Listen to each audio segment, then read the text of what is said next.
DD India's Alex Cadier now joins us live from Sderot.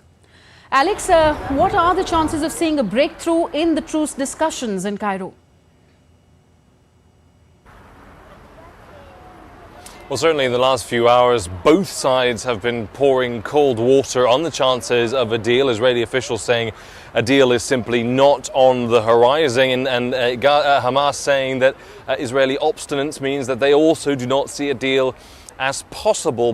But all of the key players are involved in these talks. You have the head of the Israeli intelligence agency, the Israeli security agency, and you have the leadership of Hamas being mediated by the director of the CIA, Bill Burns, as well as Egyptian and Qatari officials. You also have a shifting situation on the ground in Gaza, which you may be able to see in the distance behind me as we're on the border between Israel and Gaza right now.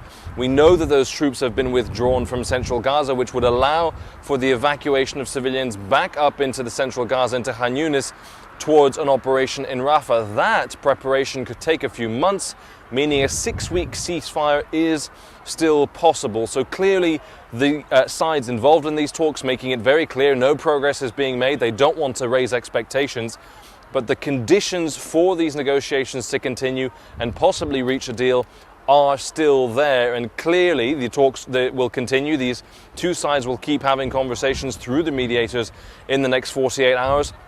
There is a lot of pressure on Hamas from Qatari officials, Egyptian officials, to strike a deal, and a lot of pressure from the families of those hostages held in horrific conditions for 6 months to get a deal as quickly as possible. So there is appetite, there is pressure. Let's see if a deal can be reached. And Alex, how grave are the concerns as regards to the conflict spreading to Lebanon?